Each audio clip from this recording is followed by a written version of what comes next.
जिनके पुण्य के गान त्रेता से लेकर आज तक हो रहा है, ऐसी महान विभूति हमारे आपके बीच में उपस्थित है। बड़ा ही सुंदर शोभा।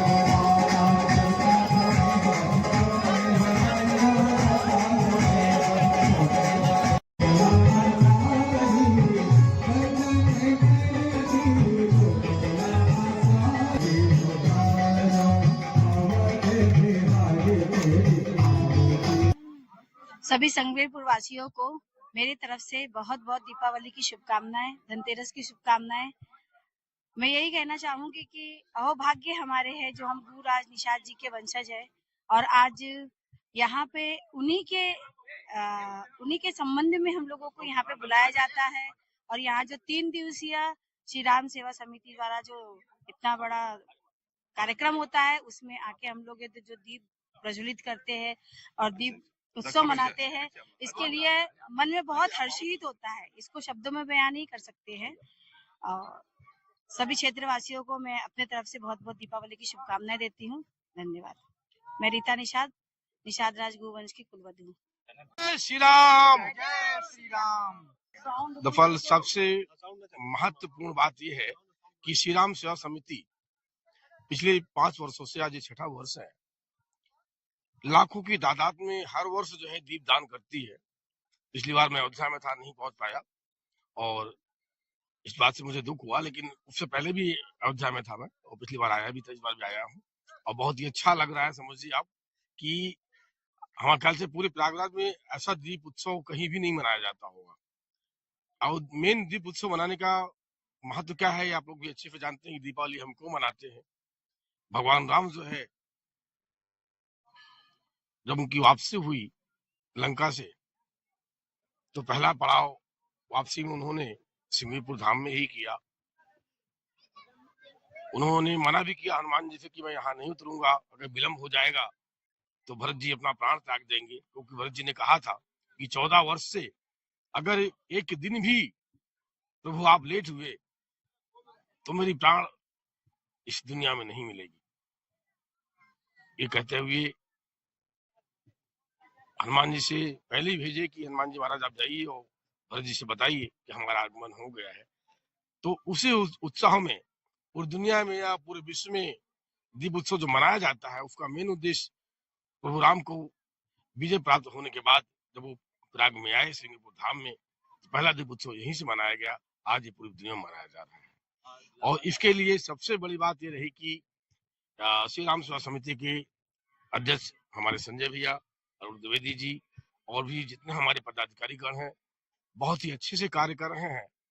पूरे साल के साल इतनी मेहनत करते हैं, ये सारे कार्य छोड़ के सिर्फ समाज सेवा करते हैं। क्योंकि जब से सिंगवेरपुर डेवलप हुआ है, उसके बाद प्रदेश से नहीं देश से विदेश से लोग आके सिंगापुर को देखते हैं, इस इतिहास की धरा को, यहाँ के निषाद राज किला को, प्रयागराज की धरती को, गंगा के तट पर आके सिंगरी सी आश्रम को, माँ फांता देवी मंदिर को, निषाद राज मंदिर को, निषाद राज पार्क को, निषाद राज वाटिका को।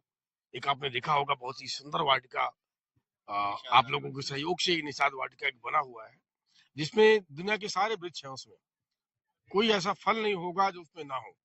और उसका रख रखाव हमारे अनुज छोटे भाई कमलेश निषाद है, उनकी मिसेज, उनकी बेटे कमलेश, खुद ही सारे बच्चे परिवार, सारे लोग वहां लगे रहते हैं। और आज इतना फल फूल दे रहा है वो कि मतलब मन इतना प्रफुल्लित होता है कि लगता है कि वाकई में जो है कि अगर आप अच्छे फल या अच्छे बीज आप लगाएंगे तो अच्छे फल ही देंगे। तो मैं श्री राम सेवा समिति से विनम्र निवेदन करना चाहूंगा, आप अपना ऐसे उत्साह हर साल मनाते रहिए। यथाशक्ति जो भी मुझसे सहयोग होगा मैं करता रहूंगा और किसी भी चीज में कभी पीछे नहीं हटूंगा। कि प्रभु ने जब तक प्राण दिया है मुझे, मैं सिंगवेरपुर के लिए तन मन धन तीनों चीज से, तन मन धन तीनों चीजों से लगा रहूंगा। और मैं बार बार यही प्रार्थना करता हूँ कि कोई भी बच्चा समाज में, किसी भी समाज का हो, किसी बिरादरी का हो, अशिक्षित ना रहे। मेरी एक ही दिल इच्छा है कि भिक्षा ना मांगे, दीक्षा मांगे। अगर उसके अंदर जो है दीक्षा है तो भिक्षा मांगने की आवश्यकता कभी नहीं पड़ेगी। वो चाहे निषाद समुदाय का हो, चाहे ब्राह्मण समुदाय का हो या किसी भी जाति का हो।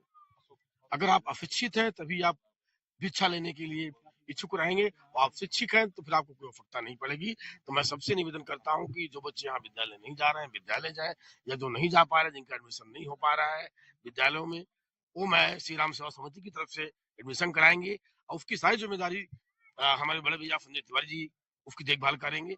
और यहाँ समाज में सिंगापुर में किसी समाज की जाति की शादी विवाह होती है, अगर वो अक्षम है शादी विवाह में नहीं कर पा रहे हैं कुछ भी, तो वो श्री राम सेवा समिति की तरफ से संजय भैया है वो सब कुछ देखेंगे। आप इनसे बात बताइए बस। एक सवाल और यहाँ पर हर साल इस साल भी आपने जो असहाय लोग चावल लाए। देखिए हम सिंगापुर में कोई असहाय नहीं है, यहाँ सब बहुत धनाढ़ लोग हैं, देखने में असहाय आपको लगते हैं और किसी भी तट पे रहने वाला कोई असहाय हो ही नहीं सकता, और गंगा के तट पे रहने वाला असहाय तो कभी हो ही नहीं सकता, वो चाहे निषाद हो चाहे ब्राह्मण हो। और खुशी इस बात से मिलती है कि हम तो अपना परिवार समझते हैं, सिंगापुर को हम अपना परिवार समझते हैं, और इसलिए हर साल के भांति इस साल भी हम आए हैं लाई लावा मिठाई लेकर बांटने के लिए कि भाई त्योहार जैसे हमारे यहाँ मनाया जा रहा है हम प्रयाग में वहां मना रहे हैं। अब किसी कारणवश सब यहाँ सिंगापुर से चले गए हैं, लेकिन जो है हर घर में उजाला रहे, हर घर में त्योहार मनाया जाए और हर खुशियां सबके साथ मिलकर बांटी जाए। इसलिए इसलिए पहले जो है दिवाली पे हम लोग यहाँ दीपदान संजय भैया की तरफ से, अरुण जी की तरफ से, महाराज जी की तरफ से और श्री राम सेवा समिति की तरफ से हर साल होता है। ये 6ठा साल है, आपने देखा होगा लाखों की तादाद में दीप जल रहे हैं। ये सारा सहयोग सारा प्रयास अरुण जी का और संजय भैया का है।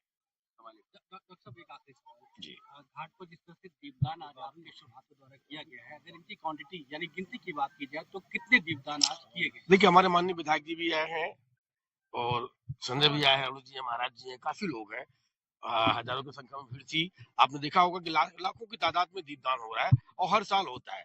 और इस दीपदान में आपने देखा होगा लाइन से दीप नहीं रहे, दीपावली का शुभ लिखा हुआ है, राम लिखा है, जय श्री राम लिखा हुआ है, जय सिंगपुर धाम लिखा हुआ है, जय शांता मैया लिखा हुआ है, जय सिंगी ऋषि लिखा हुआ है, जय गंगा मैया लिखा हुआ है। तो ये बच्चे बड़ा प्रयास करते हैं तब ये जाके दीप जलता है। मैं चाहता हूँ कि जैसे दीप उजाला दे रहा है इस तरह दुनिया में सब लोगों के जीवन में उजाले भरे रहे भगवान, यही मेरी माँ गंगा से विनम्र प्रार्थना है, शांता माँ से। मैं निफादात बंसल डॉक्टर बी के साथ